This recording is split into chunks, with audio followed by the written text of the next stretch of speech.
Today, in this section, we are discussing about some new structure of JEE Mains 2021. JEE मेन्सचं जे नवीन structure येणार आहे 2021 साठी, त्यामध्ये काय काय चेंजेस आहेत, mode of examination, scheme of examination, pattern of examination, syllabus. Along with that, त्यासाठी application फॉर्म्सलाही सुरुवात झाली आहे. तर तेही फॉर्म भरत असताना आपल्याला काय काळजी घेणं गरजेचं आहे, कशा पद्धतीने ते फॉर्म भरायचे आहेत, यावरती आज आपण स्पेशली विचार करणार आहेत. मेनली आपल्याला माहित आहे की जेई एक्झाम ही NTA म्हणजे नॅशनल टेस्टिंग एजन्सीच्या माध्यमातून घेतली जाते. लास्ट इयरपर्यंत ही एक्झाम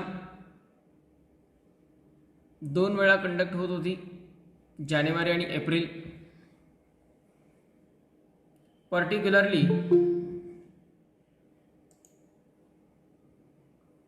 हा नवीन पॅटर्न पण 2-3 वर्षांमध्ये सुरू झाला,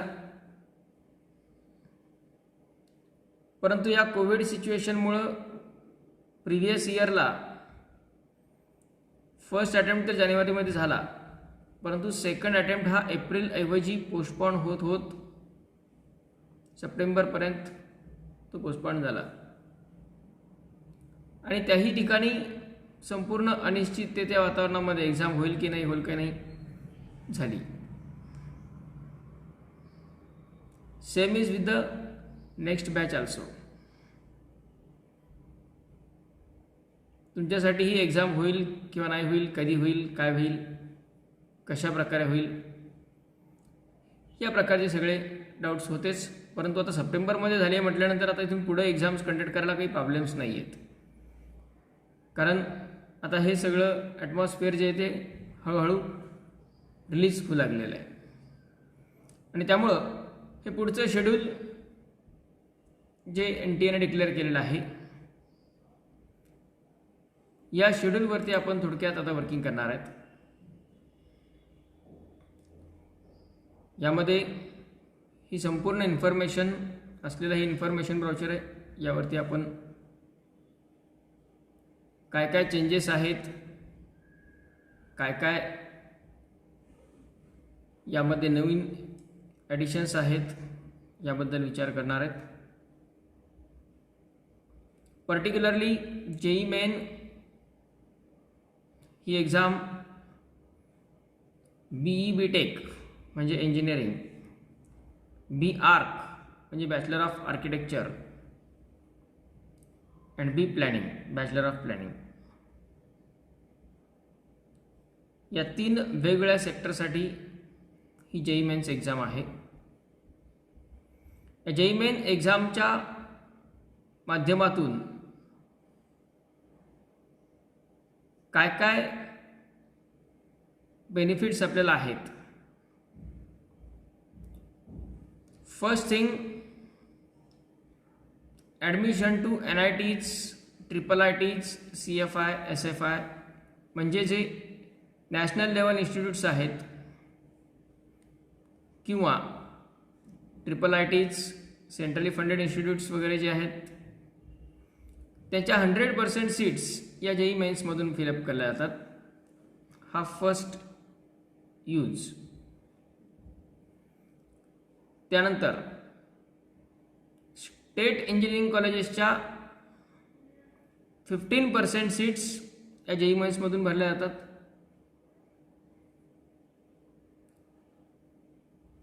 स्टेट इंजिनिअरिंग कॉलेजेसच्या जे पार्टिसिपेट होणारे स्टेट्स आहेत त्यांच्या, आता आपलं स्टेट पार्टिसिपेट आहे ऑलरेडी, म्हणजे 15% सीट्स या JEE मेन्समधून भरल्या जातात आणि रिमेनिंग 85% सीट जे आहेत ते CET मधून भरल्या जातात. आणि तिसरा बेनिफिट तो म्हणजे That is the only way to enter into the JEE Advanced or IITs. IITs मध्ये एंटर होत असताना JEE मेन्सचा स्कोअर हा आपला टॉप 20% मध्ये जर असेल तर आपण JEE ॲडव्हान्स ही एक्झाम देण्यासाठी एलिजिबल होतो. म्हणजे असे 3 बेनिफिट आहेत. बऱ्याच वेळा काय होतं की JEE रिझल्ट समोर आला की मग क्वालिफाय झाले, क्वालिफाय नाही झाले वगैरे याच्यामध्ये बऱ्याच जणांचं कन्फ्युजन असतं. Particularly qualified for JEE advance हे वेगळं आहे. ते फक्त IITसाठी असणारी रिक्वायरमेंट आहे. नो डाऊट नॅशनल लेवलच्या इन्स्टिट्यूट्सला आपल्याला जर अप्लाय करायचं असेल, अप्रोच करायचं असेल तर आपला स्कोर मेन्समधला तितका चांगला असणंच आवश्यक आहे. तरच आपल्याला त्या ॲडमिशन प्रोसिजरमध्ये पण पार्टिसिपेट होता येतं. त्याचे कट ऑफ हे प्रत्येक वेळी व्हॅरिंग असतात. त्यानंतर यामध्ये हे 2 मार्ग झाले आणि तिसरा वे म्हणजे स्टेटमधल्या सुद्धा कॉलेजेससाठी आपल्याला 15% सीट्सचा कोटा हा JEE माध्यमातून फिलअप केला जातो आणि त्यामुळं ट्रिपल बेनिफिट देणारी ही JEE मेन्स एक्झाम आहे. As per the level of study, according to the level of study,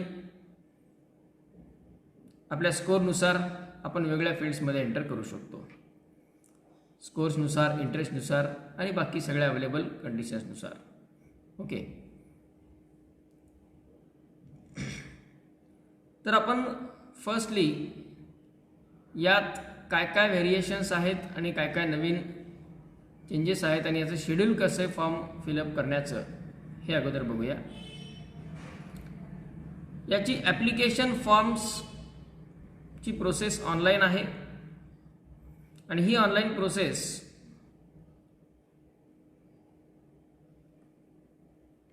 15 December to 15 जानेवारी 1 महिना संपूर्ण चालणार आहे. 15 डिसेंबर टू 15 जानेवारी, 15 डिसेंबर ते 15 जानेवारीपर्यंत 1 महिन्याचं ड्युरेशन आहे. 1 महिन्याचा कालावधी आहे हे फॉर्म्स फिलअप करण्यासाठी. पण जरी 1 महिन्याचा वेळ आहे तरी सुद्धा हळूहळू आपण या प्रोसेसमध्ये एंटर व्हायला सुरू व्हायला पाहिजे.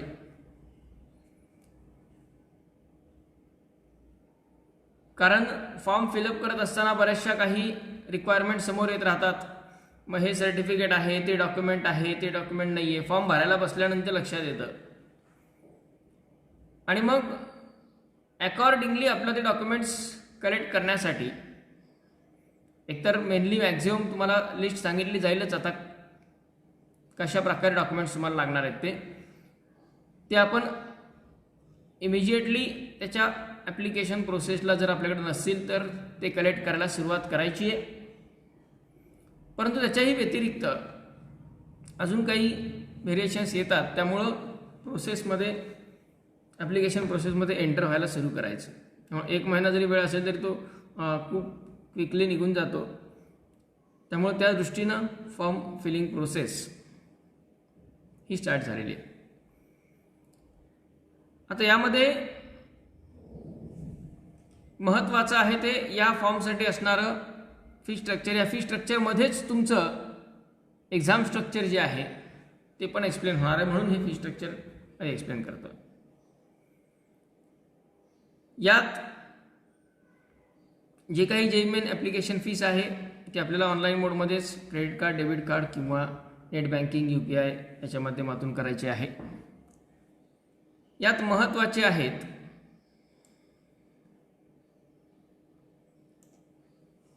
ते हे मोड, ज्यात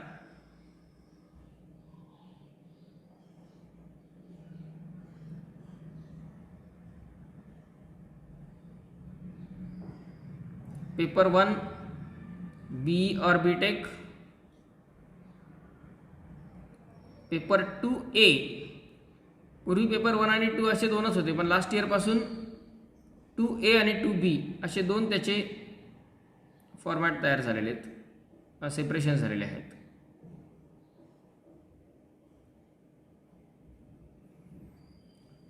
पेपर 1 BE BTech पूर्वी आर्किटेक्चर आणि प्लॅनिंगचा एकत्रच पेपर असायचा, आता तो वेगवेगळा झाला आहे. वेगळा जरी असेल तरी मायनर फक्त मॅक्झिमम पोर्शन त्यांचा कॉमन आहे, मॅक्झिमम सेक्शन कॉमन ठेवला आहे. थोडासा चेंज आहे, तो काय तो आपण बघूया पुढे एक्झाम स्ट्रक्चरमध्ये, एक्झाम पॅटर्नमध्ये. आर्किटेक्चर अँड प्लॅनिंगसाठी ओव्हरऑल 3 पेपर आहेत असं आपण गृहीत धरू. स्टुडंट्स वेगवेगळ्या इंटरेस्टचे असतात, वेगवेगळ्या कॅटेगरीजचे असतात, त्याच्यानुसार हे फी स्ट्रक्चर आहे. म्हणजे आपल्याला 3 पैकी फक्त एकच पेपर द्यायचा आहे, तो कुठलाही एक असेल. आयदर ऑर आणि अँड दोन्हीमधला फरक आपल्याला माहिती आहे लॉजिकली. आयदर पेपर 1 म्हणजे BE BTechचा किंवा आर्किटेक्चरचा किंवा प्लॅनिंगचा, 3 पैकी कोणताही एकच पेपर आपला द्यायचा आहे. आणि तो एक पेपर देण्यासाठी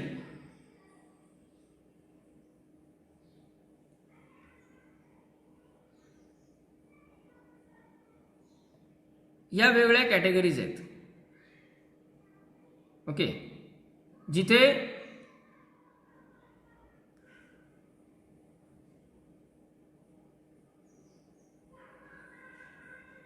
जनरल EWS आणि OBC, पण हे OBC NCL म्हणजेच नॅशनल कॅटेगरी लिस्टमधले पाहिजेत. मग या नॅशनल कॅटेगरी लिस्टमध्ये कोण कोण येतात? OBC येतात, SBC येतात, NT,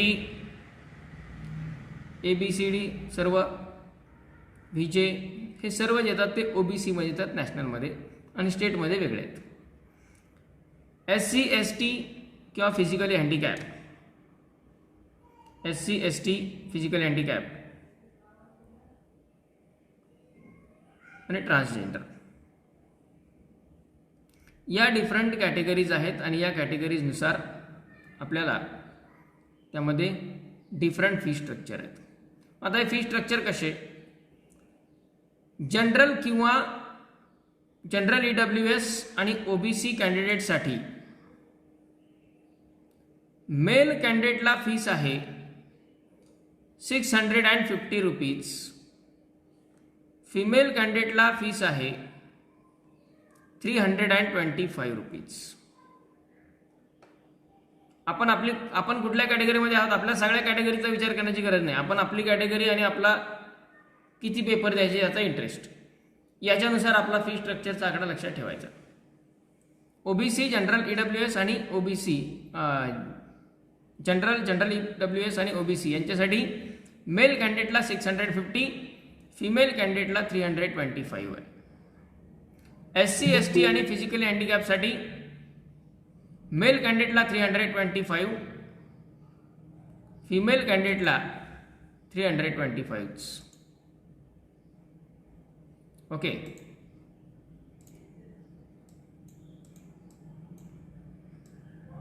SC ST आणि फिजिकल हँडिकॅपसाठी मेल फिमेल दोन्हीसाठी 325 in India.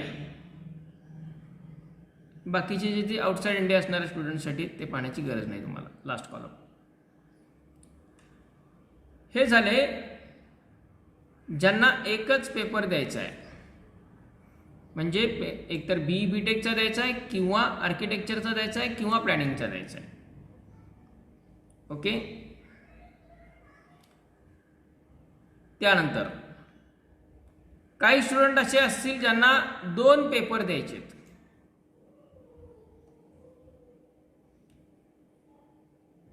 Either BE BTech and architecture किंवा BE BTech अँड प्लॅनिंग किंवा BE BTech आर्किटेक्चर आणि प्लॅनिंग म्हणजे तिन्ही पेपर द्यायचेत, आणि आर्किटेक्चर अँड प्लॅनिंग हे 2 द्यायचेत. म्हणजे थोडक्यात ज्यांना एकपेक्षा जास्त पेपर द्यायचा आहे, मग ते कोणतेही 2 असतील किंवा तिन्ही असतील, कोणतेही 2 असतील किंवा 3ही पेपर जरी असले, एकपेक्षा जास्त पेपर त्यांना द्यायचा आहे. त्यांच्यासाठी फी स्ट्रक्चर कसं आहे? जनरल EWS आणि OBC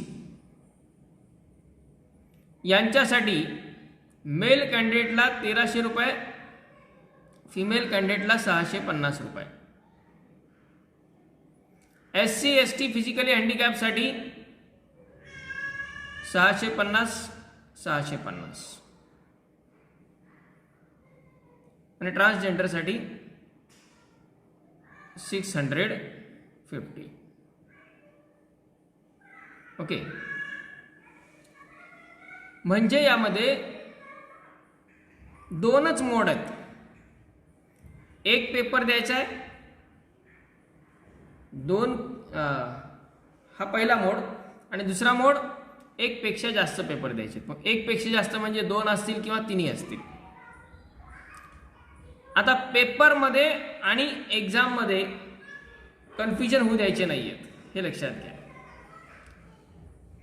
कारण आता एक्झाम ही 4 वेळा होणार आहे, तर त्याच्यासाठी पण काय कसं स्ट्रक्चर आहे ते आपण पाहणार आहेत.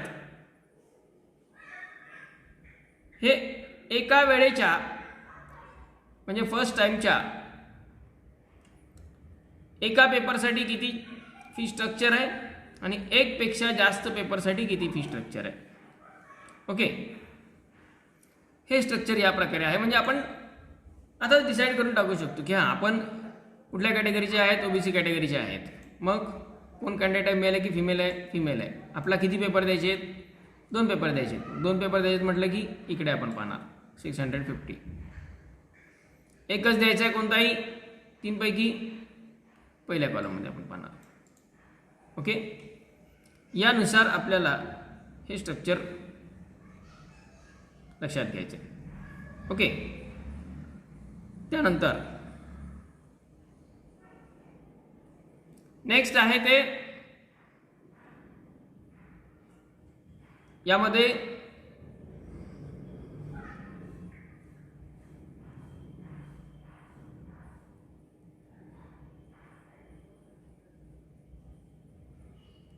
Processing charges and GST are to be paid by the candidate as applicable. म्हणजे हे जे फी स्ट्रक्चर आहे त्याच्या व्यतिरिक्त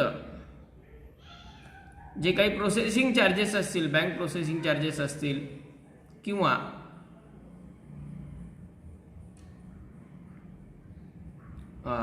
GST असेल, त्यानंतर इंटरनेट बँकिंगच्या माध्यमातून किंवा डेबिट कार्ड, क्रेडिट कार्डच्या माध्यमातून पेमेंट करत असताना जे काही चार्जेस पडणार आहेत, ट्रान्झॅक्शन चार्जेस वगैरे, हे चार्जेस ॲडिशनली याच्यामध्ये वेगळे ॲड होणार. ओके, ते काही फार जास्त अमाऊंट नसते. त्यानंतर हे ॲप्लिकेशन फॉर्म फिलअप करण्याची लास्ट डेट आहे 16 जानेवारी, 15 डिसेंबर ते 16 जानेवारीपर्यंत हे कंप्लीशन व्हायला पाहिजे.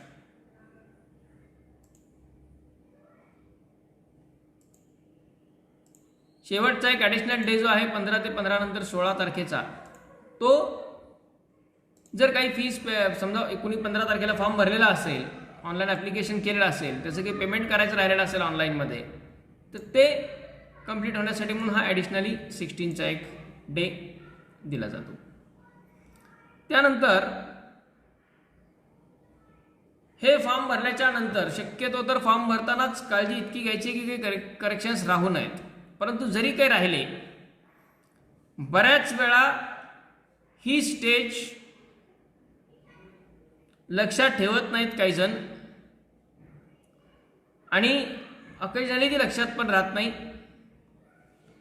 करेक्शन इन पर्टिक्युलर्स म्हणजे आपण जो काही फॉर्म फिलअप केलेला आहे याच्यात जर काही करेक्शन असेल तर ते करेक्शन करण्यासाठी 18 तारीख ते 21 तारीख 18 जानेवारी ते 21 जानेवारी हा कालावधी आपल्याला दिला गेलेला आहे.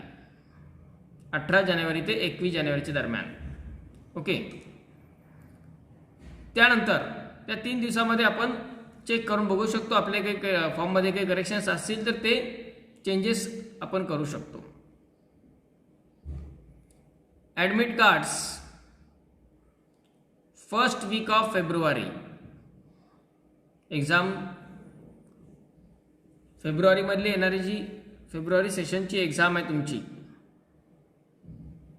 त्याचे ॲडमिट कार्ड्स फेब्रुवारीच्या फर्स्ट वीकमध्ये अवेलेबल होतील. एक्झामची डेट लास्ट वीक ऑफ फेब्रुवारी म्हणजे 22 ते 25 फेब्रुवारीच्या दरम्यान. परंतु आपण लास्ट वीक ऑफ फेब्रुवारी असं गृहीत धरू.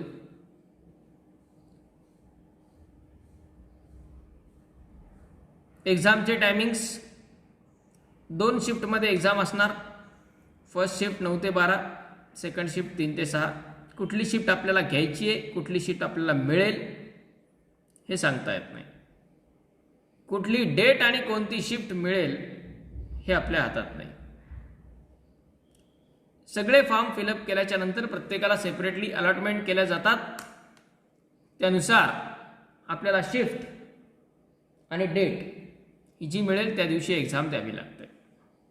ओके. त्यानंतर एक्झामच्या नंतरचा पार्ट आहे हा. आता display of question paper attempted bye the candidate and answer keys for inviting challenges. आपण अटेम्प्ट केलेला क्वेश्चन पेपर आणि आपण अटेम्प्ट केलेल्या आन्सर कीज याची डेट नंतर NTA साईटवरती डिक्लेअर केली जाते. विदिन 1 वीक असते ती डेट साधारणतः. आणि मग त्याच्यात जर काही आपल्याला डाऊट्स असतील, डिफिकल्टी असतील तर चॅलेंजेस आपण करू शकतो. आणि मग फायनल डिक्लेरेशन याची पण डेट नंतर डिक्लेअर केली जाईल. ओके. आता यामध्ये हे सगळ्यात महत्त्वाचे ॲडिशनल चेंजेस जे आहेत ही note.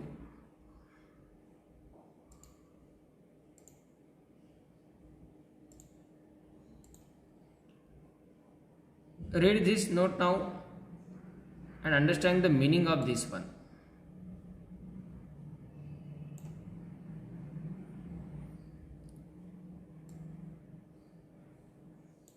A candidate has option to apply for one session or more than one session together. आता ही एक्झाम 4 टाइम्स कंडक्ट होणार आहे. 4 टाइम्स म्हणजे फेब्रुवारीमध्ये 1, मार्च, एप्रिल, मे. फेब्रुवारी, मार्च, एप्रिल, मे 4 वेळा कंडक्ट होणार आहे. डिसिजन आपला आहे की आपल्याला एक्झाम कधी द्यायची आहे, किती वेळा द्यायची आहे. आपण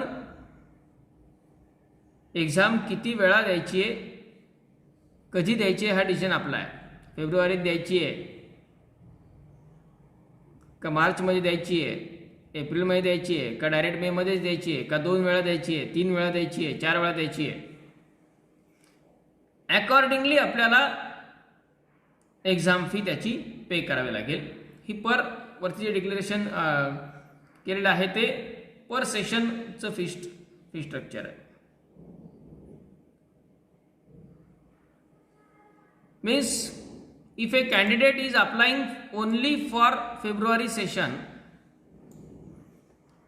if A candidate is applying only for February session म्हणजे त्याला जर फक्त फेब्रुवारी सेशनसाठी अप्लाय करायचं असेल, he or she has to pay examination fee only for that session during current application period. Okay, म्हणजे जर फक्त फेब्रुवारी सेशनची एक्झाम द्यायची असेल तर आता फक्त फेब्रुवारीचीच फीस भरायची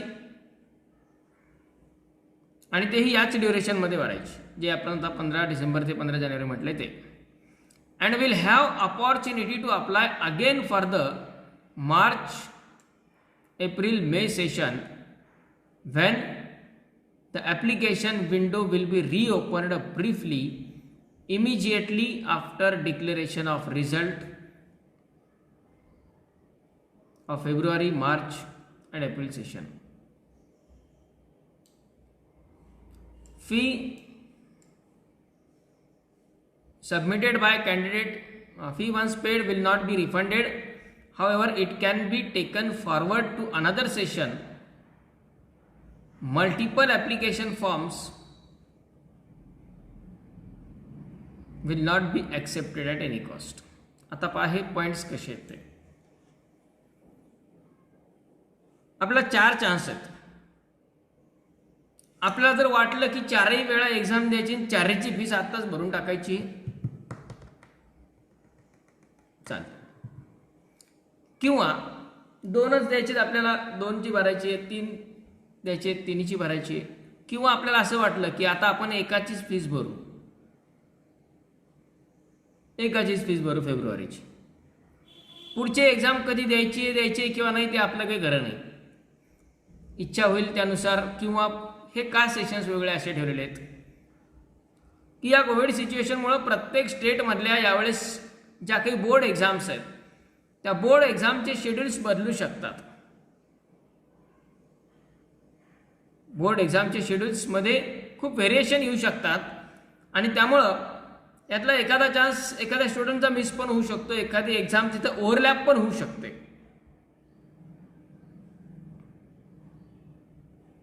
ओव्हरलॅप जर झाली तर अशा वेळी त्याचा तो चान्स मिस होऊ शकतो.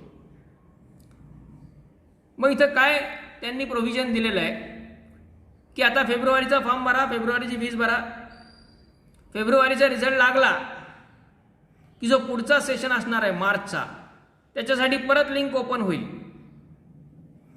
तुम्हाला जर वाटलं की आता मार्चची एक्झाम पण द्यायची आहे, परत अप्लाय करा, परत फीस भरा. तुम्हाला जर असं वाटलं मार्चच्या एक्झामच्या नंतर की परत आपला एप्रिलची एक्झाम द्यायची आहे, परत लिंक ओपन होईल मार्चच्या रिझल्ट नंतर, त्यावेळेस पुन्हा आपण अप्लाय करू शकतो नेक्स्ट सेशनसाठी. या प्रकारे हे कंटिन्यू होणार आहे. समजा आपण 2 सेशनसाठी अप्लाय केलं, फेब्रुवारी मार्च, लक्षात घ्या आता काय, फेब्रुवारी मार्च या 2 सेशनसाठी आपण अप्लाय केलं. फेब्रुवारीची एक्झाम तर आपण दिली, पण काही कारणास्तव मार्चची एक्झाम आपण देऊ शकत नाहीये, पण फीस तर आपण मार्चची भरली. मग जर तुम्ही देऊ शकत नसाल ती एक्झाम तर ती मार्च सेशनची तुमची फीस पुढच्या सेशनसाठी तुम्हाला कॅरी ऑन करता येते, कॅरी फॉरवर्ड करता येते. ओके, लक्षात आलं?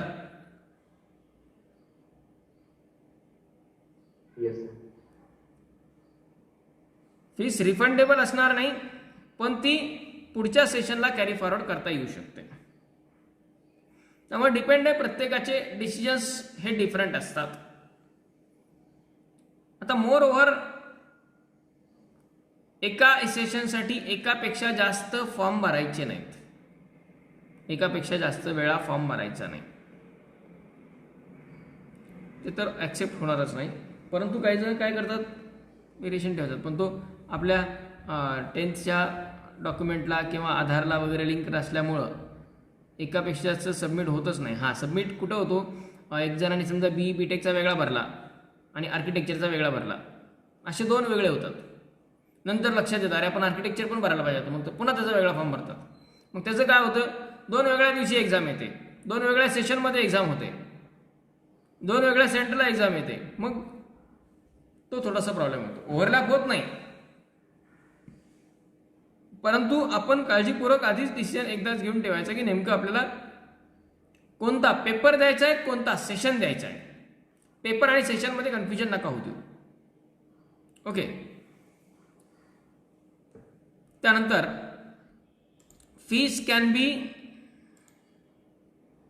सेकंड पॉइंट,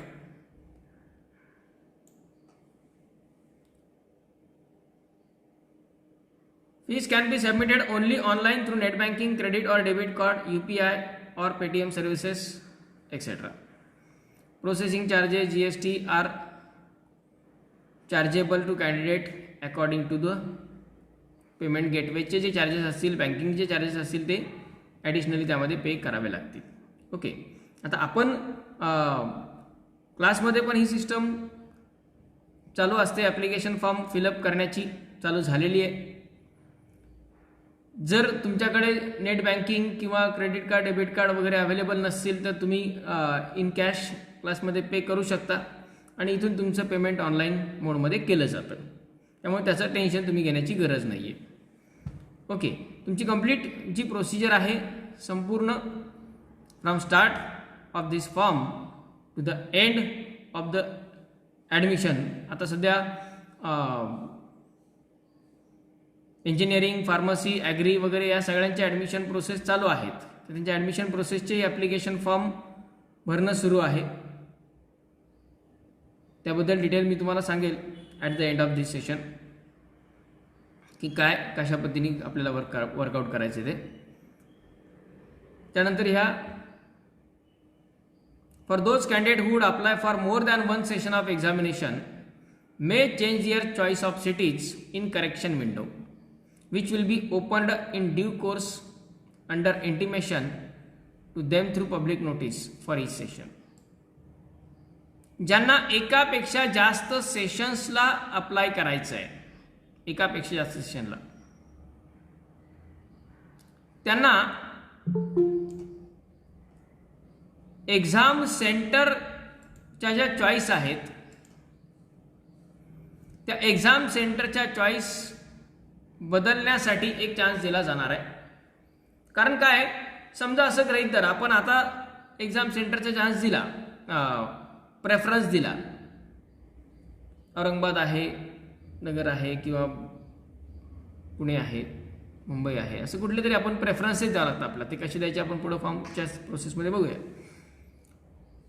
परंतु असं घडलं की मार्चच्या सेशनच्या वेळी आपल्याला असं वाटलं की आपण कुठल्या तरी वेगळ्या सिटीजमध्ये राहू शकतो किंवा आपल्या शहरामध्ये सेंटर पण अवेलेबल होऊ शकतं. एखाद्या वेळी फेब्रुवारी सेशनला नाही आहे पण मार्चमध्ये आलं आहे. तर अशा सिच्युएशनमध्ये आपण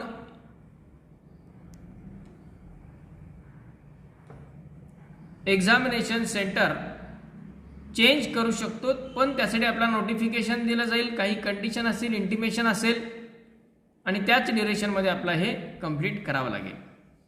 ओके. त्यामुळं हा पॉईंट केअरफुली वाचून घ्या. त्यानंतर the confirmation page of online application form will be generated only after successful payment. आपली पेमेंट प्रोसिजर झाल्याच्या नंतर आपलं कन्फर्मेशन पेज प्रिंटआउट मिळते.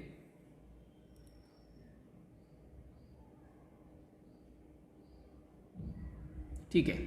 या पुढच्या प्रोसेसचा तुम्हाला काही प्रॉब्लेम नाही. जर काही जनरेट नाही झालं तर मग आपल्याला बँकला अप्रोच करणे वगैरे ह्या सगळ्या प्रोसेसमध्ये जावं लागतं. एखाद्या वेळी काय होतं, पेमेंट्स डेबिट होतात अकाउंटमधून, तिथपर्यंत पोचत नाहीत आणि मग ते त्यासाठी आपल्याला बँकेशी कॉन्टॅक्ट करणं वगैरे ह्या सगळ्या प्रोसेस कराव्या लागतात. मग ती अमाऊंट आपली नंतर आपल्या अकाउंटला डिपॉझिट होते. परंतु आपण तर पेमेंट कंप्लीट केल्याशिवाय आपला फॉर्म जनरेट होत नाही. त्यामुळे ते काळजीपूर्वकच करावं लागतं. ठीक आहे. Candidate must read carefully all the instructions how to fill up the form. हे पूर्ण ब्राउचर आहे 50 पेजेसचं. हे व्यवस्थित वाचून त्याबद्दल माहिती घेऊन आपण फॉर्म भरू शकतो किंवा ज्यांना माहिती आहे त्यांच्याकडून फॉर्म भरून घेऊ शकतो. हे दोन पर्याय आपल्याकडे असतात. पण आता मात्र हे महत्त्वाचं आहे की आपले हे महत्त्वाचे डिटेल्स यामध्ये जाणार आहेत आणि हे एकदा फिलअप केले की पुढच्या प्रत्येक सेशनच्या वेळी आपल्याला प्रत्येक वेळी तेच तेच परत बसण्याची गरज नाही, की जी आपली कॉमन इन्फॉर्मेशन असते जी न बदलणारी आहे ती information as it is carry forward होते. त्यामुळं ही काळजीपूर्वक आणि ही तुमच्या ॲडमिशन प्रोसेसपर्यंत म्हणून आपल्याला बऱ्याचशा काही फॅक्टर्स आहेत, बऱ्याचशा काही गोष्टी आहेत ज्यांचा विचार खूप काळजीपूर्वक करावा लागतो हा फॉर्म भरत असताना. म्हणून 1 महिना ड्युरेशन दिलेलं आहे. Candidates can apply for JEE Main 2021 through online mode only. फक्त ऑनलाईन फॉर्मच आहेत, बाकी ऑफलाईन फॉर्म भरायचा, पोस्टाने पाठवून द्यायचा वगैरे याचा सगळं बंद झालं आहे. त्यानंतर याच्या स्टेप्स काय आहेत? जनरल स्टेप्स फॉर्म फिलअप करण्याच्या.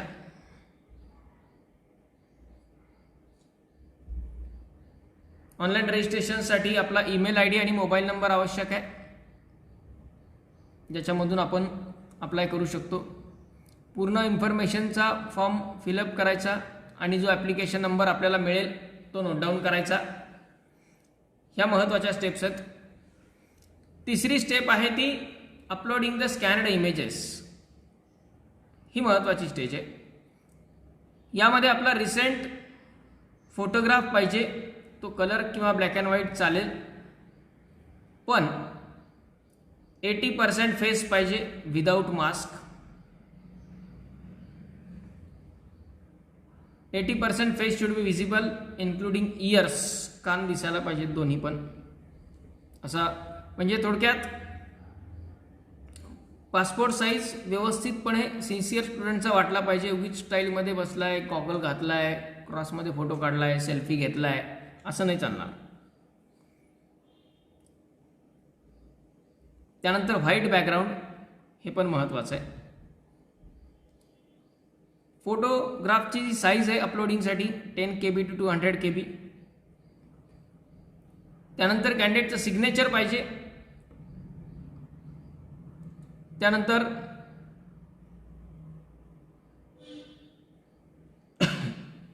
जर कोणाचे काही रिझल्ट्स अवेटिंग वगैरे असतील तर त्यांचा रिझल्ट अवेटेड अटेस्टेशन फॉर्म येईल, परंतु ॲट प्रेझेंट सर्वजण फ्रेशर्स आहेत. पण तो एक फॉर्म, त्याचा एक फॉर्मॅट असणार आहे. त्या फॉर्मॅटची प्रिंटआउट तुम्हाला इथे मिळेल. तो फिलअप करून त्याचं स्कॅनिंग करून मग तो अपलोड करायचा आहे आपल्याला. त्यानंतर category certificate SC, ST, OBC आणि EWS यांच्यासाठी कॅटेगरी सर्टिफिकेट पण अपलोड करायचं आहे. कोणकोणते कॅटेगरीज आहेत बघा. SC, ST, OBC म्हणजे त्यात सर्व आले, परंतु NCL ॲज पर NCL म्हणजे हे सर्व सर्टिफिकेट तुम्हाला नॅशनलचे लागणार आहेत. सर्टिफिकेट्समध्ये 2 प्रकारचे सर्टिफिकेट्स येतात. हे बऱ्याच जणांना खूप उशिरा माहिती होतं, तुम्ही लक्षात घ्या. ज्या काही स्टेट एक्झाम्स आहेत, म्हणजे स्टेट CET असेल, नाटासारखी एक्झाम असेल, स्टेट लेवलच्या एक्झाम्स आहेत, त्यांच्यासाठी स्टेटचे सर्टिफिकेट लागतात. आणि आता ही JEE एक्झाम आहे म्हणजे आपल्याला नॅशनलचे NCLचे सर्टिफिकेट लागतात सर्व. त्यामुळे आपल्या सर्टिफिकेट्सवरती ते कुठल्या प्रकारचे आहेत हे एकदा काळजीपूर्वक पाहून घ्या. म्हणजे फॉर एक्झाम्पल NT, ABCD या ज्या ब्रांचेस आहेत किंवा VJ, SBC वगैरे हे सगळे जे आहेत ते स्टेटमध्ये आहेत, परंतु हे सर्वजण नॅशनलमध्ये OBC मध्ये जातात. त्यामुळे तुम्हाला ते नॅशनलचं NCLचं सर्टिफिकेट काढावं लागतं, कॅटेगरी सर्टिफिकेट. जे फिजिकल हँडिकॅप असतील त्यांना फिजिकल हँडिकॅपचं सर्टिफिकेट. ओके, एवढी रिक्वायरमेंट तुमची असणार आहे. यासाठी काय करायचं, कशा पद्धतीने जायचं फोटोग्राफसाठी वगैरे हे तुम्हाला सांगतो. त्यानंतर स्टेप 4 जी आहे ती म्हणजे ॲप्लिकेशन फी. ती ऑनलाईन मोडमध्ये. मग नेट बँकिंगचे पेमेंट गेटवे त्यांचे SBI, Canara bank, HDFC, ICICI, Paytm किंवा डेबिट कार्ड, UPI, नेट आता भरपूर अवेलेबल आहेत, त्यामुळे त्याच्यावरून आपण करू शकतो. ते आपण आपल्या किंवा आपल्या पॅरेंट्सच्या अकाउंटवरून करू शकतो. त्यासाठी आपलं स्वतःचं लगेच अकाउंट किंवा वगैरे ह्या सगळ्या गोष्टी पाहिजेतच असं कंपल्सरी नाही. ते आपण पॅरेंट्सच्या अकाउंटवरून करू शकतो. किंवा दुसरा मार्ग तुम्हाला सांगितलं की इथं तुम्ही कॅशमध्ये जरी दिले तरी क्लासच्या माध्यमातून तुम्हाला ते ऑनलाईन पेमेंटची फॅसिलिटी अवेलेबल आहेच आहे. ठीक आहे. त्यानंतर download, save and print the copy of confirmation page. ज्यावेळेस सगळी प्रोसेस या 4 स्टेप पूर्ण होतात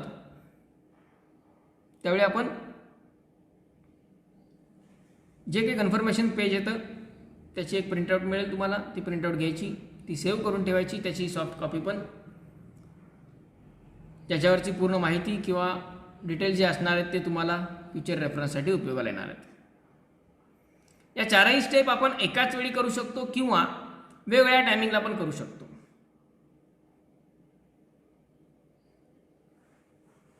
म्हणजे काय, समजा पहिली स्टेप केली, अप्लाय केलं, रजिस्ट्रेशन केलं, ईमेल ID, फोन नंबर, आपली सर्व माहिती फिलअप केली. त्यानंतर हे सेकंड स्टेजला आपले सर्व डिटेल्स यामध्ये फिलअप केले आणि ॲप्लिकेशन नंबर जो जनरेट झाला तो नोट डाऊन करून ठेवला. त्यानंतर आपला फोटो आला, डॉक्युमेंट्स जे काय आहेत ते आपण नंतर कलेक्ट केले. बऱ्याचदा काय होतं, पहिले 2 स्टेप झाल्यानंतर लक्षात येतं की आपल्याला हे डॉक्युमेंट पाहिजे. ती लिस्टच येते आपल्यासमोर की तुम्ही असा फॉर्म भरलेला आहे आणि मग तुम्हाला हे डॉक्युमेंट्स आणि ह्या रिक्वायरमेंट आहेत. त्यानुसार डॉक्युमेंट्स काही जण कलेक्ट करतात. ती स्टेप आपण वेगळी पण करू शकतो. आणि नंतर चौथी स्टेप पेमेंटची. जर सगळ्या गोष्टी इमिजिएट अवेलेबल असेल तर सगळं काम आपण एका स्टेपमध्ये पण एकाच वेळी पण करू शकतो. ओके. आता रिक्वायरमेंट खूप काही जास्त नाही आहेत, ह्या 3-4 रिक्वायरमेंट आहेत. त्यातही कॅटेगरी सर्टिफिकेट हे फक्त याच डिफरंट कॅटेगरीसाठी लागतात. हां, EWS मध्ये सुद्धा 2 प्रकार आहेत, स्टेट आणि नॅशनल. 2 वेगळ्या प्रकारचे सर्टिफिकेट मिळतात EWSचे पण. सर्व कॅटेगरीचे जे सर्टिफिकेट आहेत ते 2 फॉर्मॅटमध्ये मिळतात, स्टेट आणि नॅशनल. इथं नॅशनलचे लागणार आहेत. ओके. त्यानंतर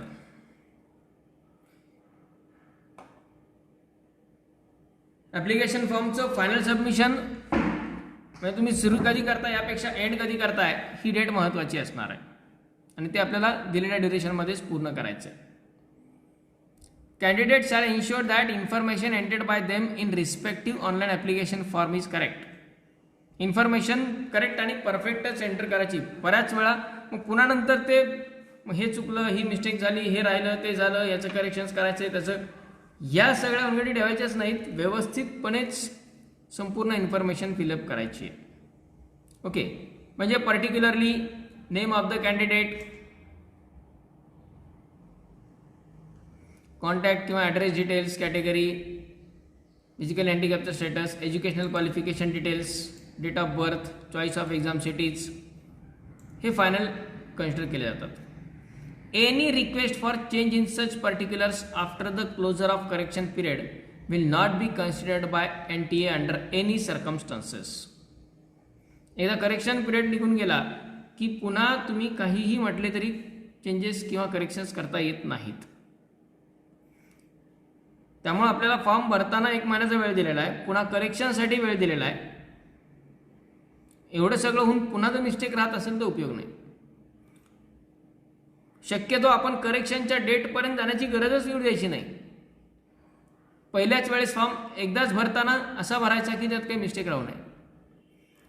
NTA does not edit, modify or alter any information entered bye the candidate after completion. त्यामुळे त्याच्यात कुठलाही रिक्वेस्ट कन्सिडर केली जात नाही.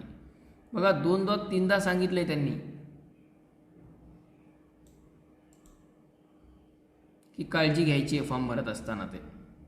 त्यामुळे पूर्ण इन्फॉर्मेशन व्यवस्थित घेऊनच फॉर्म फिलअप करायचा. त्यानंतर NTA disclaims any liability that may arise to a candidate due to incorrect information. चौथा पॉईंट आहे हा. इनकरेक्ट इन्फॉर्मेशनमुळे जर काही प्रॉब्लेम तुम्हाला झाले तर त्याला NTA जबाबदार नाही, ते तुम्हीच बघायचं. म्हणून फॉर्म हा काळजीपूर्वक आणि विथ कंप्लीट इन्फॉर्मेशन फिलअप करना है. Candidate must ensure that their email address, mobile number to be registered in their online application form are their own. Email address आणि मोबाईल नंबर हा शक्यतो स्वतःचा असावा. शक्यतो यासाठी म्हणतोय की ऑलमोस्ट आता सगळ्यांकडे असतात, जरी नसेल तर पॅरेंट्सचा असावा. उगी माझं मित्राचा ईमेल आय डी दिला आहे, त्याचा फोन नंबर दिला आहे असं नाही चालणार. कारण महत्त्वाचे जे काही NTA कडून होणारे कम्युनिकेशन्स आहेत, मग ते रिगार्डिंग एक्झामच्या डेट्सबद्दल किंवा तुमच्या स्वतःच्या ॲप्लिकेशन फॉर्मच्या स्टेटसबद्दल, त्याच्या काही एरर्स असतील तर त्याच्याबद्दल, किंवा आणखी काही इतर कम्युनिकेशन जे असतात ते त्याच्यावरती होत असतात. त्यामुळं शक्यतो हे मोबाईल नंबर, ईमेल ॲड्रेस अशा व्यक्तीचे द्यावेत की आपल्याला इमिजिएट ती इन्फॉर्मेशन आपल्यापर्यंत पोचेल. त्यानंतर त्या व्यक्तीला त्याचा अर्थही कळेल. बऱ्याच वेळा काय होतं, मोबाईल नंबर आपण देतो परंतु त्याच्यावरती आलेले जे SMS असतात ते प्रत्येकाला त्याचे मिनिंग लक्षात येत नाहीत. मग त्याच्यामुळे कन्फ्युजन वाढतात, मिसकम्युनिकेशन्स वाढतात. हेही तितकंच इम्पॉर्टंट आहे, त्याची आपण काळजी घ्यायची आहे.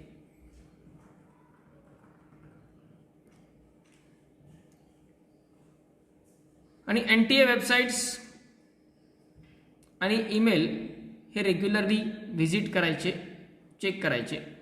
रेग्युलरली म्हणजे दिवसभरातून 7-8-10 वेळा वगैरे असं नाही, किमान दिवसातून 1-2 दिवसाला एकदा, 1-2 दिवसाला एकदा अशा पद्धतीने आपण हे चेक करू शकतो. ओके, नाहीतर मग कायम चेक करायला सांगितलं रेग्युलरली म्हटल्यानंतर दररोज उठले 2-3 वेळा की एवढं आवश्यक नाही आहे. ईमेलचे तर आपल्याला नोटिफिकेशन्स ऑन असतात आपल्या मोबाईलमध्ये, त्यामुळं नोटिफिकेशन आल्यानंतर पण लक्षात येतं. Candidate shall appear at their own cost at the examination centre on the date, shift and time. ते तर सर्वांना माहिती आहेच की आपण एक्झाम सेंटर कुठल्या जरी शहराचं निवडलं तरी त्याला तिथं जाण्या येण्याचा खर्च वगैरे हे सगळं आपल्यालाच करायचं, त्यासाठी NTA काही देणार नाही. Okay. Final submission of online application form will remain incomplete if step 3 and 4 are not complete. काही जण काय करतात, पहिल्या 2 स्टेप करतात, पुढचं 10 राहू देतात. तुमचा फॉर्म फायनल्स कंप्लीट झाल्याशिवाय 3 आणि 4 नंबरची स्टेप संपल्याशिवाय तुमचं कंप्लीट कन्फर्मेशन झालं असं म्हणता येत नाही. ओके.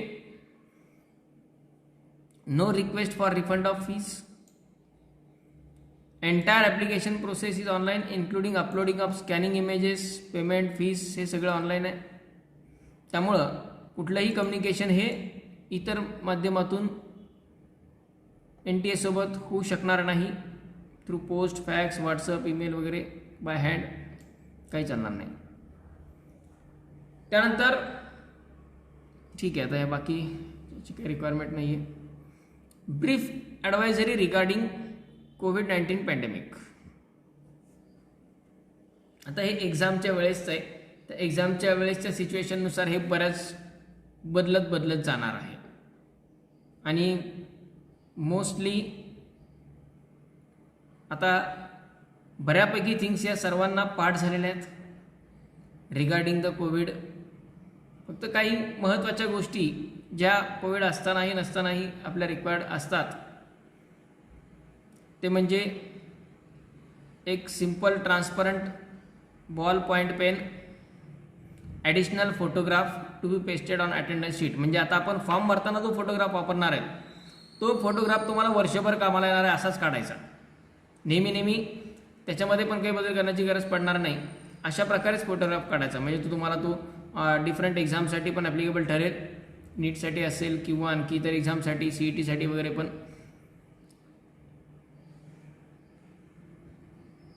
त्यामुळे ह्या गोष्टी महत्त्वाच्या आहेत. ॲडमिट कार्ड कोविड असला काय नसला काय लागतोच.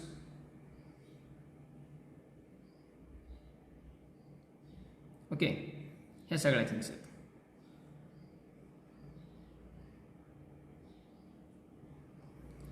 त्यानंतर candidate shall ensure the information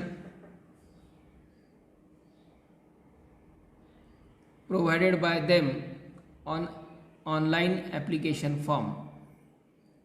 ही माहिती फिलअप करत असताना आपण काळजी घ्यायची आहे. फॉर्म भरत असताना आपण लक्ष देऊन काळजीपूर्वक भरायचं आहे. नाही तर आपण काय करतो, डॉक्युमेंट देतो, समोर ठेवतो, सांगतो एका बाजूला काहीतरी गप्पा मारत असतो, कुणीतरी सोबत आलेलं असतं, किंवा मोबाईलमध्ये काहीतरी चॅटिंग करत बसतो. भरता येत नाही हे फॉर्म, यांना माहिती आहे आपलं, ठीक आहे, गेलो आपण क्लासवरती, सरांना माहिती आहे, मॅडमला माहिती आहे, किंवा नेट कॅफेवरती गेलो, त्याला माहिती असतं, तो भरतोय. हे नको आहे. माहिती असतं, भरतात, इट्स ओके, पण आपण आपली इन्फॉर्मेशन व्यवस्थित चेक करणं गरजेचं असतं. आपलं नावाचं स्पेलिंग, त्याचं mother's name, father's name, date of birth, category, email address, त्याचं स्पेलिंग, मोबाईल नंबर, त्याचे डिजिट्स, फोटोग्राफ, सिग्नेचर, एक्झाम सेंटरची चॉईस, हे सर्व आपण फॉर्म भरताना काळजीपूर्वक पाहायचे. आपलं लक्ष त्यामध्ये पाहिजे. ओके, ठीक आहे. बाकी मग आता हे एक्झाम रिलेटेड काही इन्स्ट्रक्शन्स आहेत ते आपण एक्झामच्या वेळी बघूया. तोपर्यंत बरेचसे काही बदल जर झाले तर तेही पॉसिबल आहेत. त्यानंतर आता एक्झाम स्ट्रक्चर, बाकी डिटेल जे आहेत रिगार्डिंग द फॉर्म फिलिंग, ते जसं आपण पुढच्या स्टेजेसला जाऊ तसतशी त्याबद्दल माहिती तुमच्यासमोर येत जाईल.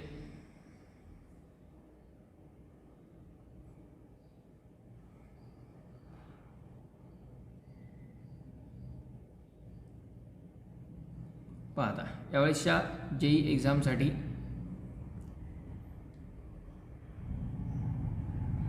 स्ट्रक्चर कसं आहे.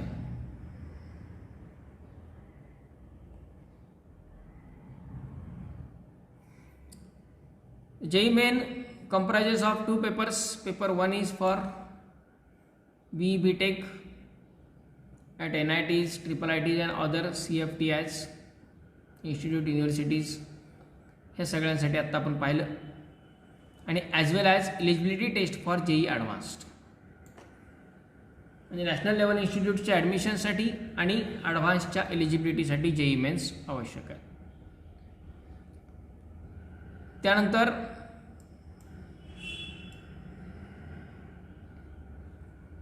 Candidate of UPSE will take JEE main 2021.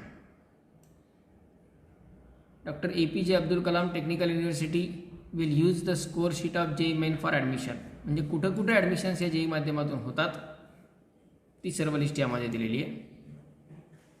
आणि पेपर 2 जो आहे तो आर्किटेक्चर आणि प्लॅनिंगच्या कोर्सेससाठी.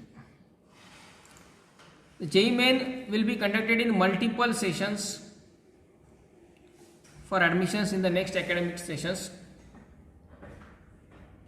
यामध्ये मल्टिपल अपॉर्च्युनिटीज आहेत, जसे यावेळेस 4 अपॉर्च्युनिटीज आहेत. The students best of the 2021 NTS course will be consider for preparation of merit list and ranking. Merit list आणि रँकिंगसाठी तुमचा 4 अटेम्प्टपैकी बेस्ट स्कोर कधी आलेला आहे तो स्कोर कन्सिडर केला जाणार. ओके, पण कुठला बेस्ट? Total best. आता पहिल्या सेशनच्या वेळी फिजिक्समध्ये टॉपर आहे, फिजिक्समध्ये भरपूर मार्क आहेत, मग त्यावेळेसचे फिजिक्सचे मार्क. दुसऱ्या सेशनच्या वेळी केमिस्ट्रीमध्ये भरपूर मार्क्स आले, मग त्यावेळेसचे केमिस्ट्रीचे मार्क. तिसऱ्या सेशनमध्ये मॅथ्सचे जास्त आले, मग त्यावेळेसचे मॅथ्सचे मार्क. असं नाही, असं होणार नाही. काय होणार? टोटल स्कोर जो आहे तो ज्या सेशनचा मॅक्झिमम तो टोटल स्कोर कन्सिडर केला जाईल. मग त्या टोटलचेच इतर सब्जेक्टचे मार्क्स कन्सिडर केले जातील. ओके, टोटल तो नॉर्मलाइज्ड असतो, त्याच्याबद्दल आपण नॉर्मलायझेशन आणि या सगळ्या गोष्टींवरती वेगळ्या सेशनमध्ये डिस्कशन करूया परत, कसं जनरेट होतो तो आणि कसा यूज केला जातो तो. JEE Main 2021 will be held in February, followed by next 3 sessions in March, April and May. This is being done to ensure that JEE Main does not interfere with the state board examination, which may be held at different times across the states and UTs. मगाशी तुम्हाला म्हटलं की हे का असं केलेलं आहे की वेगवेगळ्या स्टेट एक्झाम वेगळ्या काळामध्ये असतात, वेगळ्या ड्युरेशनमध्ये असतात. तिथे कुठेही ओव्हरलॅपिंग झालं तर स्टुडंट्सचं काही नुकसान होऊ नये म्हणून ही 4 वेळा कंडक्ट, 4 पैकी किमान 2 वेळा 3 वेळा तरी त्यांना अटेम्प्ट मिळतोच. 4चे 4ही अटेम्प्ट तर एक्झाम ओव्हरलॅप करणार नाहीत, बरोबर. NTA has decided to provide choice in one section to rationalize the decision of different boards across the country regarding the reduction of syllabus. However, the total number of questions to be attempted will remain the same. म्हणजे जो exam pattern आहे तो same राहणार आहे, जो की last इयरला change झालेला. 25, 25, 25. फिजिक्सचे 25 क्वेश्चन, केमिस्ट्री 25, मॅथमॅटिक्स 25. पूर्ण पेपर 360 ऐवजी 300 मार्कांचाच राहणार. पूर्वी 360 होता, लास्ट इयरपासून तो 300 मार्कांचा केलेला आहे. त्या 25 मध्ये सुद्धा पर सब्जेक्ट 20 क्वेश्चन हे निगेटिव्ह मार्किंगवाले आणि 5 क्वेश्चन हे विदाउट निगेटिव्ह मार्किंगवाले असणार आहेत. 20 क्वेश्चन हे निगेटिव्ह मार्किंगवाले आणि 5 क्वेश्चन हे विदाउट निगेटिव्ह मार्किंगवाले. पण 20 क्वेश्चन जे निगेटिव्ह मार्किंगवाले आहेत ते ऑब्जेक्टिव्ह आहेत, म्हणजे मल्टिपल चॉईस क्वेश्चन्स आहेत. आणि जे 5 आहेत ते त्यांना निगेटिव्ह मार्किंग नाही आहे, पण ते इंटिजर टाईप आन्सरवाले आहेत किंवा न्यूमरिकल आन्सरवाले आहेत. तिथं आपल्याला ऑप्शन नसणार आहेत, ऑप्शन नाही आहेत. आपला तो क्वेश्चन सॉल्व्ह करून जे काही आन्सर येईल ते आन्सर टाईप करायचं आहे. न्यूमरिकल फॉर्ममध्ये ते आन्सर येईल, ते आन्सर आपल्याला टाईप करावं लागतं. त्यामुळं 75 क्वेश्चनपैकी 15 क्वेश्चनला निगेटिव्ह मार्किंग नाही आहे, 60 क्वेश्चनला निगेटिव्ह मार्किंग आहे फक्त. पण जे 15 क्वेश्चन आहेत त्यांना ऑप्शन पण नाही आहेत, ते न्यूमरिकल ॲबिलिटी बेस्ड क्वेश्चन्स आहेत. ओके, त्यामुळे एक्झाम स्ट्रक्चर तेच आहे, फक्त सिलेबसमध्ये मात्र रिडक्शन झालेलं आहे. NTA has decided to provide the choice in one section to rationalize the decision of boards across the country regarding the reduction of syllabus. Syllabus रिडक्शनमध्ये जे काही सिलेबसमध्ये चेंजेस किंवा रिडक्शन झालेले आहेत त्यानुसार आता प्रत्येक स्टेटनं वेगवेगळा सिलेबस रिड्यूस केला असेल. पण याचा अर्थ मग ते सगळंच रिड्यूस नाही करणार ना. कुठल्या स्टेटचं काय रिडक्शन आहे त्यानुसार ओव्हरऑल रॅशनलायझेशन केलेलं आहे. म्हणजे एखादा टॉपिक स्टेटमधून आपल्या रिड्यूस झाला आहे पण तो बाकी कुठल्या स्टेटमधून रिड्यूस नाही झालेला, मग तो ते विचारणार. एखादा सेक्शन आहे, एखादा टॉपिक आहे तो सगळ्या स्टेटनं काढून टाकलाय त्याच्यावरती नाही विचारणार. अशा प्रकारे थोडंसं त्याचं रॅशनलायझेशन करून त्याचा एक वेगळा कंटेंट असणार आहे सिलेबसचा. मोड ऑफ एक्झामिनेशन कम्प्युटर बेस्डच आहे आता तीनही पेपरचा. फक्त जो आर्किटेक्चरचा पेपर आहे त्याच्यामध्ये ड्रॉइंगचे क्वेश्चन असतात 1-2, त्याच्यासाठी ड्रॉइंग शीट दिलं जातं, त्यावरती तो क्वेश्चन सोडून घेतला जातो आणि बाकीचे सगळे क्वेश्चन मात्र ॲप्टिट्यूड आणि मॅथमॅटिक्सचे जे आहेत. आर्किटेक्चरसाठी फक्त मॅथमॅटिक्स, ॲप्टिट्यूड टेस्ट आणि ड्रॉइंग आहे, फिजिक्स केमिस्ट्री नाही. आर्किटेक्चर आणि प्लॅनिंगसाठी मॅथमॅटिक्स, ॲप्टिट्यूड टेस्ट आणि ड्रॉइंग टेस्ट. प्लॅनिंगसाठी मॅथमॅटिक्स, ॲप्टिट्यूड टेस्ट आणि प्लॅनिंग बेस्ड क्वेश्चन असतात. ड्रॉइंग नाही आहे प्लॅनिंगला ड्रॉइंग नाही आहे, त्यामुळे प्लॅनिंग पूर्णपणे ऑनलाईन आहे.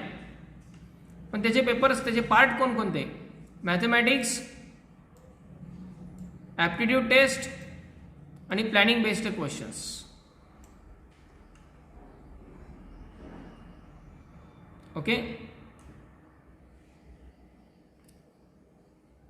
हे प्लॅनिंगसाठी झालं. आर्किटेक्चरसाठी मॅथमॅटिक्स, ॲप्टिट्यूड टेस्ट आणि ड्रॉइंग असे 3 आहेत. मग काय केलं जातं आर्किटेक्चर आणि प्लॅनिंगसाठी? दोन भाग कॉमन आहेत, एक म्हणजे मॅथमॅटिक्स आणि दुसरा म्हणजे ॲप्टिट्यूड टेस्ट पार्ट 1 आणि पार्ट 2. ते दोन भाग कॉमनच ठेवले जातात. मग ज्यांना आर्किटेक्चर द्यायचं आहे त्यांना ड्रॉइंग शीट दिले जातात, बसा चित्र काढत ड्रॉइंगवरचे क्वेश्चन सॉल्व करायचे.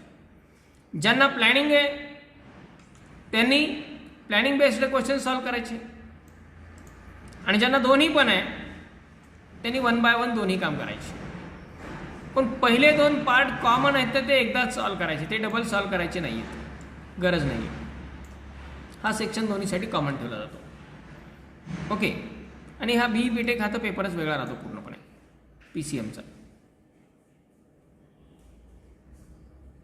मीडियम ऑफ क्वेश्चन पेपर्स एवढे सगळे मीडियम्स त्यामध्ये अवेलेबल आहेत. पण ऑब्वियसली मीडियमनुसार एक्झामिनेशन सेंटर्समध्ये व्हेरिएशन्स येऊ शकतात. कुठल्या रिजनमध्ये कुठले मीडियम आपण फॉलो करू शकतो. महाराष्ट्रामध्येच आपला जर सेंटर पाहिजे असतील तर आपण इंग्लिश अँड मराठी असाही प्रेफरन्स देऊ शकतो. इंग्लिश आणि हिंदी हे सगळ्या सेंटर्सला असणार आहेत, त्यामुळे इंग्लिश हिंदी पण प्रेफर करू शकतो. ओनली इंग्लिश तर सगळीकडे आहेच आहे, डिपेंड्स.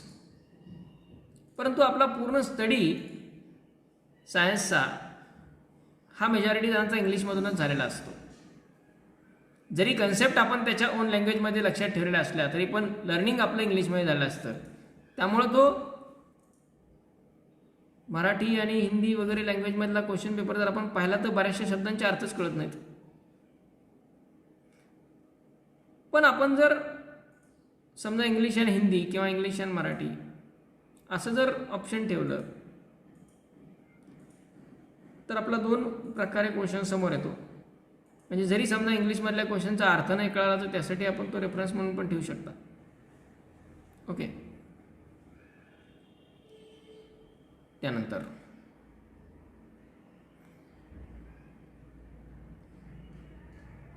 याच्यात बदल करता येत नाही, पण एकदा लँग्वेज सिलेक्ट केली की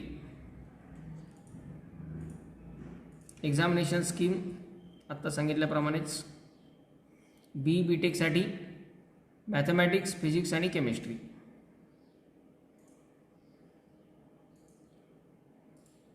प्रत्येकी 25 क्वेश्चन्स, त्यातले 20 question multiple choice, 5 question numerical व्हॅल्यूचे,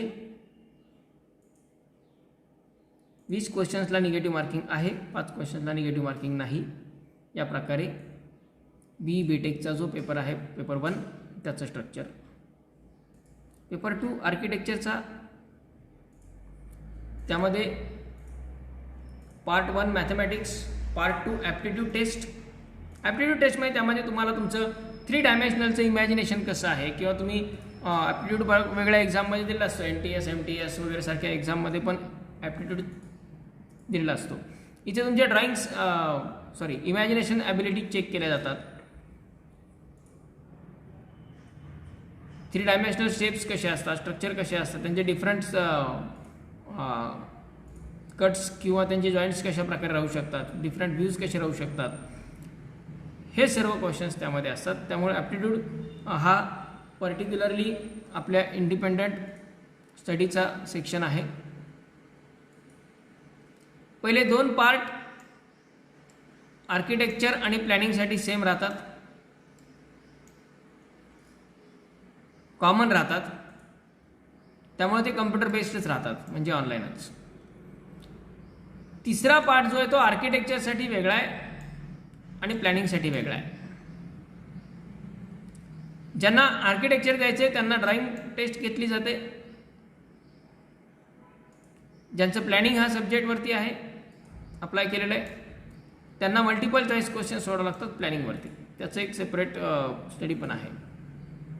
ज्यांना दोन्ही द्यायचे त्यांच्यासाठी पार्ट 1 आणि पार्ट 2 कॉमन सोडवायचा आधी एकदाच, तो डबल सोडवायची गरज नाही. पार्ट 1 आणि पार्ट 2. तिसरा पार्ट मात्र वेगवेगळा सोडवायचा. ड्रॉइंग टेस्ट तेवढा तुम्हाला ॲडिशनली वेळ पण दिला जातो, जसं आपण एक्झाम अप्लाय करू त्यावर डिपेंड आहे. ओके.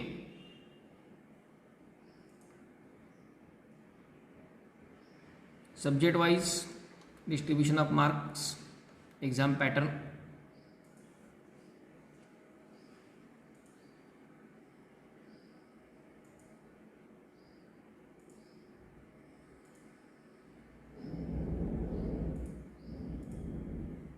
वीस क्वेश्चनलाच फक्त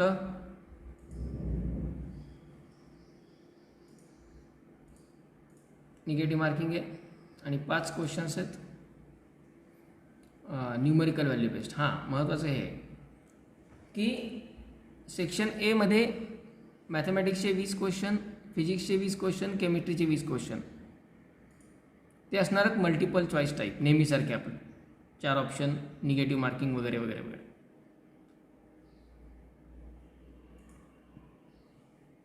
त्यासाठी करेक्टला 4 मार्क, निगेटिव्ह 1 मार्क आणि अनॲन्सर्ड असेल तर 0 मार्क. ओके, मार्किंग स्कीम याच्यासाठी महत्त्वाची आहे सेक्शन बी साठी. सेक्शन बी मध्ये काय असतंय, whose answers are to be filled in a numerical value. त्याच्यात न्यूमरिकल व्हॅल्यू आपल्याला एंटर करायला लागते, ऑप्शन दिले जात नाहीत. त्याच्यात क्वेश्चन 10 दिले जातात आपल्याला, पण त्यातले आपल्याला 5च सोडवायचे आहेत आणि निगेटिव्ह मार्किंग नाही आहे सेक्शन बी साठी. म्हणजे एकूण 10 10 10 30 क्वेश्चन आहेत आपल्याला, कंपल्सरीमध्ये 5च येणार आहेत. 10 जर टायमिंग जर परफेक्ट आपण मॅनेज केला तर आपण 10 10 जर ते सोडवले, 5 जरी त्यातले सॉल्व झाले आपल्याला, तरी चांगला स्कोअर आपला ह्या 30 क्वेश्चनमध्येच मिळतो. न्यूमरिकल व्हॅल्यू बेस्ड बघा, ऑब्जेक्टिव्हमध्ये एका क्वेश्चनला 4 ऑप्शन दिले जातात, परंतु न्यूमरिकल व्हॅल्यूमध्ये क्वेश्चनलाच ऑप्शन आहे. हा क्वेश्चन सोडवायचा, तो क्वेश्चन सॉल्व करा. 10 पैकी 5 क्वेश्चन सॉल्व करायचे आहेत. 10 क्वेश्चन मॅथ्सचे असतील त्यातले 5, 10 फिजिक्सचे असतील त्यातले 5, 10 केमिस्ट्रीचे असतील त्यातले 5, आणि त्याला निगेटिव्ह मार्किंग नाही आहे. फक्त महत्त्वाचा प्रॉब्लेम की ऑप्शन पण नाही आहे, त्यामुळे आन्सर सोडूनच फाइंड करायचं. ओके, करेक्ट आन्सरसाठी 4 मार्क्स आहेत, इनकरेक्टसाठी काही नाही, अनआन्सरसाठी पण काही नाही. आणि मग पर्सेंटाईल मेथड, रॉ कन्व्हर्जन, त्याचं परत नॉर्मलायझेशन वगैरे या सगळ्या मेथडमध्ये मेरिट डिसाईड होते. Overall merit shall be prepared by merging NTA scores of all shifts on all days. सगळ्या शिफ्टचे, सगळ्या दिवसांचे जे काही स्कोर्स आहेत त्याच्यानुसार पर्सेंटाईल्स काढले जातात, त्यांचं नॉर्मलायझेशन केलं जातं आणि मग त्यावरून तुमची मेरिट लिस्ट तयार होते. ओके, बाकी टाईज म्हणजे आपल्याला रिझल्ट आल्याच्या नंतरच्या गोष्टी आहेत ह्या.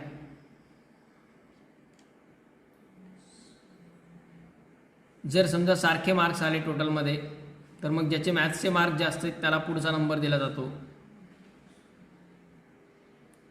जर दोघांचे मॅथ्सचे पण मार्क्स सारखे आणि टोटल पण सारखं आहे, तर केमिस्ट्रीवाल्याला, फिजिक्सवाल्याला पुढचा चान्स दिला जातो.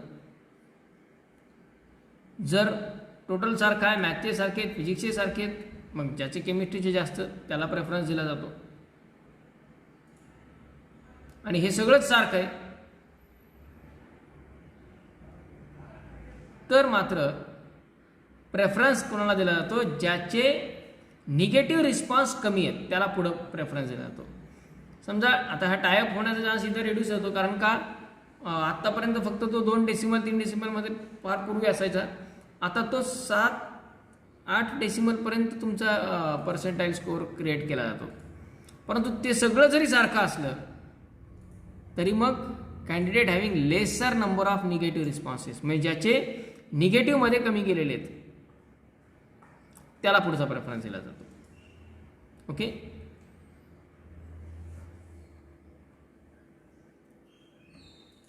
आर्किटेक्चरसाठी 20 क्वेश्चन मॅथमॅटिक्सचे ऑब्जेक्टिव्ह टाईप, 10 क्वेश्चन न्यूमरिकलचे, त्या 10 पैकी 5 सॉल्व करायचे. ॲप्टिट्यूड टेस्ट 50 क्वेश्चन 200 मार्क, सगळे objective. Drawing test 2 question 100 mark, दोन्ही सॉल्व करायचे.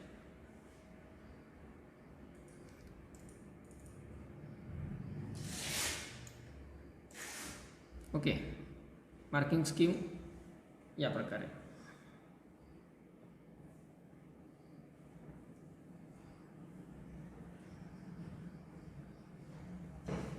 Same for planning.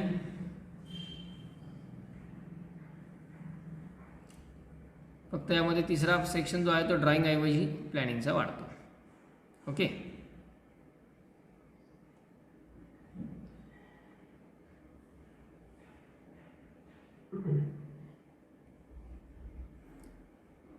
and now is about syllabus. The details of the syllabus are given on this JEE Main site. Syllabus तुम्हाला display केला जाईल, तुमच्याकडे पाठवला जाईल, ग्रुपवरती टाकला जाईल.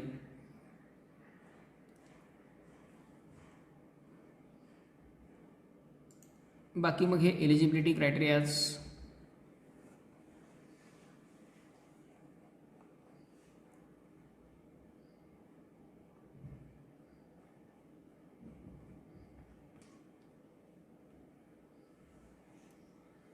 रिझर्वेशन पर्सेंटेजेस,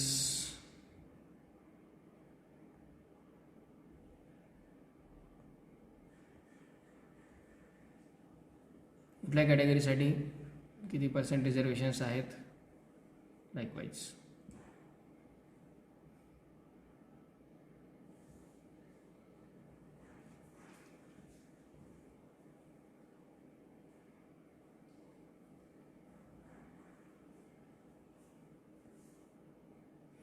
या प्रकारे संपूर्ण हे जनरल स्ट्रक्चर यावेळचं आहे. त्यानंतर choice of exam cities form भरत असताना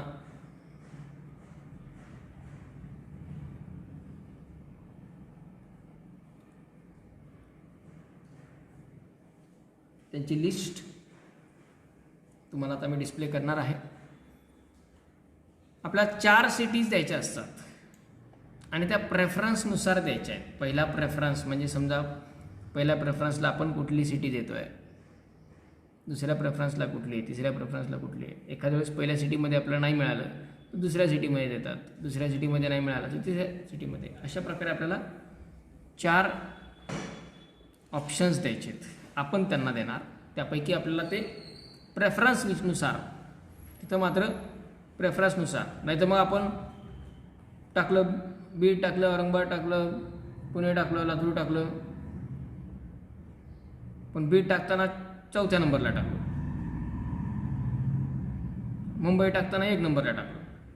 मग बीड तुम्ही टाकलं होतं, मला कसं काय नाही मिळालं, पण तुम्ही प्रेफरन्स 4 नंबरचा दिला. तुमचा पहिला प्रेफरन्स मुंबई, मग तुम्हाला मुंबई मिळू शकतं. त्यामुळं प्रेफरन्स वाईज टाकायचे आहेत. पहिला प्रेफरन्स कुठं, ते नाही मिळालं तर दुसरा प्रेफरन्स कुठं, ते नाही मिळालं तर तिसरा प्रेफरन्स कुठं. या प्रकारे आपल्याला हे टाकायचे. कारण हे एक्झामिनेशन सिटी चेंज करणं तितकं इझी नाही आहे काम, ते नाहीच करता येत.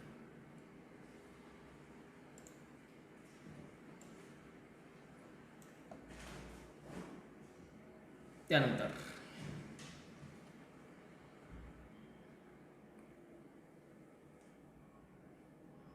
ॲडमिट कार्ड्स आपल्या त्याच साईटवरती मिळतील, JEE मेनच्याच. ते डाउनलोड करून त्याच्यामधल्या इन्स्ट्रक्शन्सनुसार आपल्याला एक्झाम फॉलो करायची आहे. आणि एक्झाम फॉर्म ॲडमिट कार्ड हे आपल्याला डाउनलोडच करून घ्यायचे आहेत.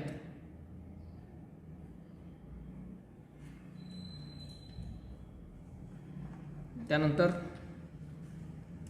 डेट्स ऑफ एक्झामिनेशन, त्याचं शेड्यूल सुरुवातीला ते डिस्कस केलेलंच आहे. 22 ते 25 फेब्रुवारीच्या दरम्यान आहे. तरी पण डिटेल शेड्यूल हे सब्जेक्ट टू चेंज असं असतंच नॉर्मली.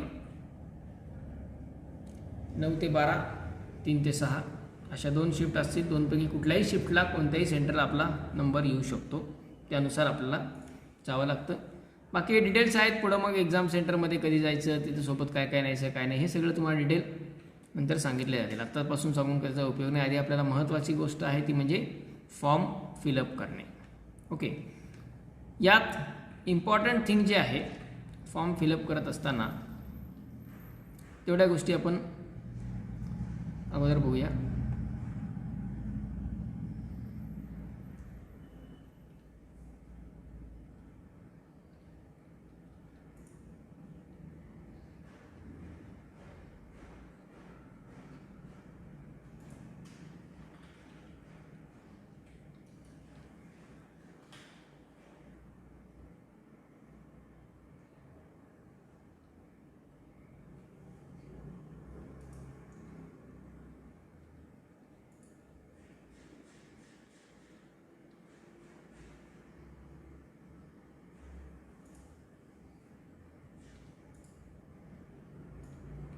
PWD सर्टिफिकेटचं फॉर्मॅट, हे डिफरंट सर्टिफिकेटचे फॉर्मॅट दिलेले आहेत.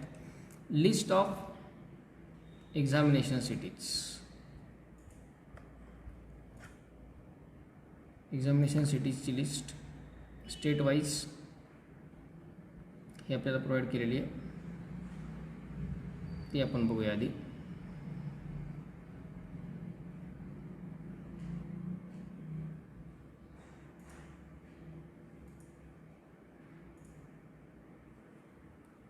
महाराष्ट्रामध्ये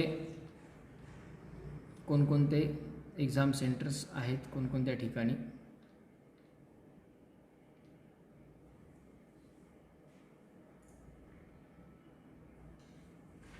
here Maharashtra list. Ahmednagar, Akola, Amravati, Aurangabad, A नंतर डायरेक्ट सी म्हणजे बी नाही आहे. धुळे, जळगाव, कोल्हापूर, लातूर, मुंबई, नागपूर, नांदेड, नाशिक, पुणे, रायगड, रत्नागिरी, सांगली, सातारा, सोलापूर, ठाणे आणि बीड.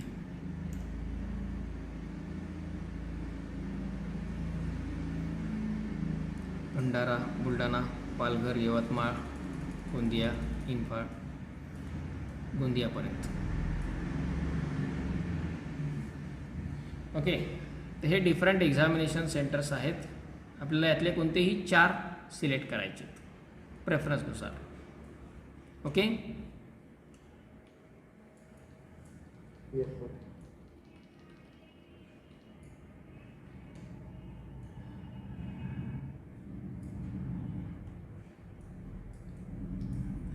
बाकी आता पुढे जे आहेत रूल्स, ती की ऑनलाईन पेमेंटच्या वेळेस तुमचे कार्ड्स वगैरे चेक करून घ्या वगैरे सगळ्या गोष्टी. नेट बँकिंगला येणाऱ्या काही डिफिकल्टीजचे त्याचे काय काय सोल्युशन्स आहेत, त्याचे हे चार्जेस कशा प्रकारे आहेत नेट बँकिंगसाठी, कुठल्या बँकेच्या पोर्टलवरून किती चार्जेस आहेत,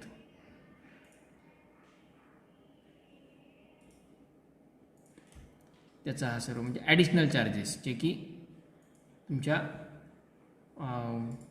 टोटल फी स्ट्रक्चरमध्ये ॲड होणारे चार्जेस. ओके,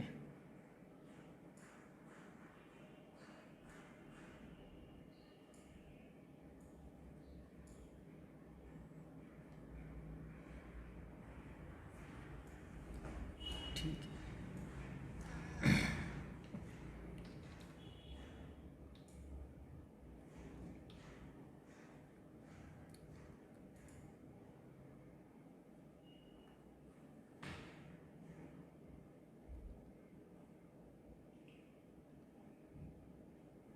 बाकी एक्झाम्स वगैरे हे आपल्याला माहितीच आहे सर्व स्ट्रक्चर, अशा पद्धतीने एक्झाम्सचं ऑनलाईन दिल्या जातात वगैरे.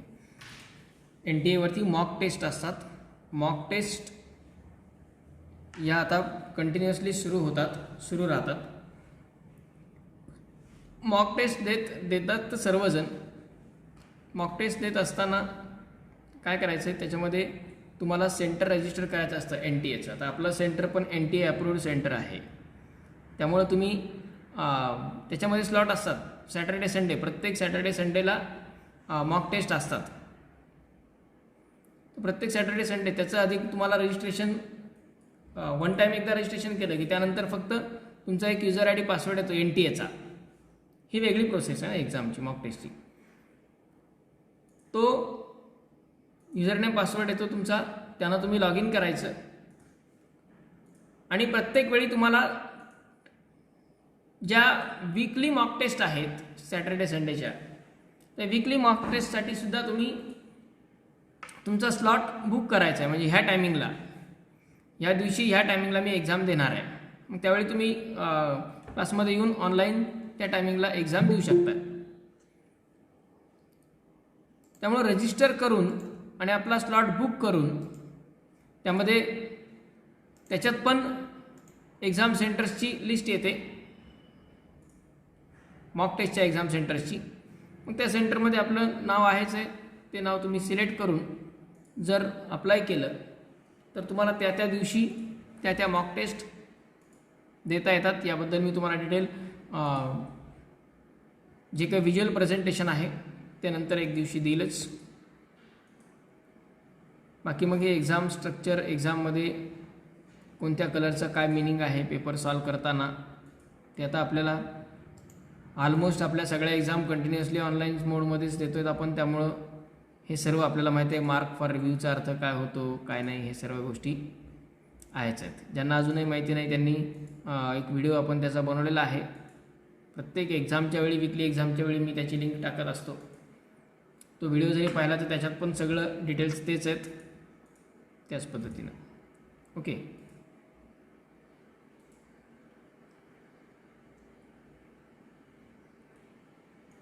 सुरुवातीला फक्त कॅन्डिडेट रजिस्ट्रेशन एकदा वन टाईम रजिस्ट्रेशन आहे साईनअपचं, की ज्यात तुमचं NTA हे रजिस्ट्रेशन वेगळं आणि ते फॉर्म भरण्याचं रजिस्ट्रेशन वेगळं आहे. ह्या रजिस्ट्रेशन म्हणजे तुम्हाला फर्स्ट टाईम रजिस्ट्रेशनसाठी नाव टाकायचं आहे, लास्ट नेम टाकायचं आहे, ईमेल टाकायचं आहे, मोबाईल टाकायचा आहे आणि एक पासवर्ड सेट करून टाकायचा आहे, रजिस्टर म्हणायचं आहे. त्याच्यानंतर मग ज्यावेळी अशा प्रकारे तुमचा एक पर्सनल डॅशबोर्ड तयार होऊन जातो. पर्सनल अकाउंट त्या NTA तुमचं ओपन होऊन जातं आणि याच्यामध्ये मग इथं लेफ्ट साईडला बुकिंग्स, म्हणजे तुम्हाला कधी टेस्ट द्यायची आहे काय नाही त्याचं बुकिंग करणे, मॉक टेस्ट कधी कधी अवेलेबल आहेत काय नाही त्याचं सिलेक्शन करण्यासाठी. बाकी मग तुमच्या अलॉटमेंट, आपण कुठल्या दिवशी कधी एक्झाम दिली काय, हे सगळे डिटेल त्यामध्ये राहतात. इथे ऑनलाईन टेस्टवरती क्लिक केलं, give mock test online from home, school or college. तुम्ही घरून जरी देत असलात तरी पण तुम्ही TPC म्हणून क्लासचं नाव सिलेक्ट करू शकता. ओके, तुम्हाला आता ॲट प्रेझेंट सिच्युएशननुसार काय होतं, काही जण एखाद्या वेळेस कुठे बाहेरगावी वगैरे असले, मग आपण आता क्लासवर नाही, असं काही नाही आहे. तुम्ही टेस्ट जरी घरून देणार असलात, आधी समजा तुम्ही एखादा स्लॉट बुक केला, सेंटर सिलेक्ट केलं आणि नेमकं त्या दिवशी तुमचं तिथं नाही येणं झालं, तुम्हाला घरून टेस्ट द्यायची, घरून देऊ शकता, काही प्रॉब्लेम नाही. Okay,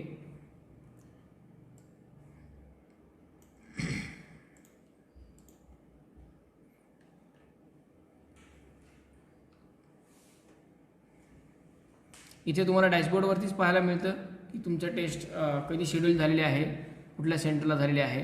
book mock test at a centre. प्रत्येक वीकमध्ये तुम्हाला हे करावं लागतं, प्रत्येक वीकमध्ये. म्हणजे काय होतं की तुमचा स्लॉट सिलेक्ट होतो आणि स्लॉट बुक राहतो, मग त्या टायमिंगला तुम्हाला येऊन एक्झाम देता येते. या प्रकारे असं येतं. म्हणजे तुम्ही इथं book mock test at a सेंटरवरती क्लिक केलं आणि थोडक्यात तुमच्या स्टेप कशा असतील. पहिली स्टेप रजिस्ट्रेशन झाल्याच्या नंतर इथे डॅशबोर्डला new booking, apply for mock test at centre, apply for mock test at centre याच्यावरती क्लिक केलं की पुढे हा स्क्रीन येणार. या स्क्रीनवरती परत तुम्हाला book mock test at centre याच्यावरती क्लिक करायचं आहे. नंतर तुमच्यासमोर असा डेटचा चार्ट येणार की ह्या डेटला एक्झाम्स अवेलेबल असणार आहेत NTA मॉक टेस्ट. मग ती डेट सिलेक्ट करायची. ती डेट सिलेक्ट केल्यानंतर मग तुमचे जे काही सेंटर्स आहेत त्या सेंटर्सची लिस्ट या ठिकाणी समोर दिसते.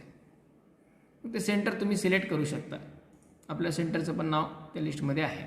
ज्यावेळेस तुम्ही रजिस्ट्रेशन करताना तुमचे डिटेल टाकता त्यावेळी तुम्हाला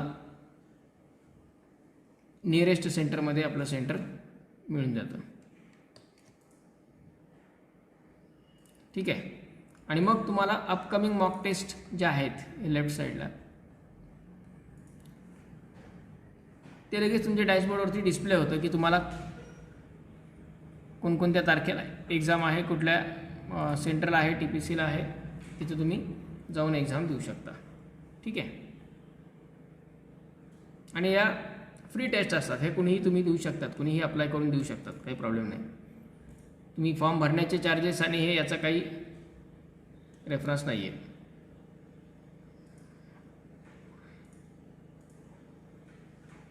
ओके. बाकी नॉर्मलायझेशनची प्रोसिजर वगैरे हे सर्व त्यामध्ये दिलेलं आहे, पण ते खूप लेंदी वर्क आहे. कशा प्रकारे ते पूर्ण सगळं कॅल्क्युलेशन होतं त्याचे सर्व डिटेल्स हे यामध्ये दिलेले आहेत.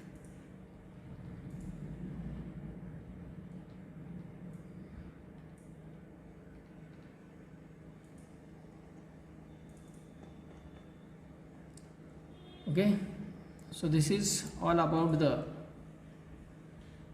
details of JEE 2021. फॉर्म भरण्याची प्रोसेस क्लासमध्ये सुरू झालेली आहे. Just the office address is presently changed due to this covid situations. Jawahar कॉलनीमध्ये आपलं जे ऑफिस आहे नगर नाका त्या ठिकाणी हे फॉर्म भरण्याची प्रोसेस सुरू केलेली आहे. जे काही ॲडमिशन प्रोसेसचे फॉर्म आहेत तेही तिथूनच भरले जात आहेत सध्या, कारण सध्या सोशल डिस्टन्सिंग वगैरे ह्या सगळ्या गोष्टी तर अवेलेबल रिक्वायरमेंट आहेच आहेत. सर्व कोविड नॉर्म्स पाळून तिथे आपलं ऑफिस हॉल आहे मोठा, त्या हॉलमध्येच आपण पूर्ण आपला जो काही कम्प्युटर सेटअप आहे तो प्लेस केलेला आहे. त्यामुळं तुम्ही या ठिकाणी येऊनही सगळी प्रोसेस कंप्लीट करू शकता, फॉर्म भरू शकता, की जेणेकरून तुम्हाला त्याच्यामध्ये काही डिफिकल्टीज असतील काय नाही. मी तर अवेलेबल आहेच इथे, मॅडम असतील, सर असतील आणखी. त्यामुळं regarding any difficulties or regarding any information ह्या सर्व गोष्टी तुम्हाला प्रोव्हाइड केल्या जातील. ओके.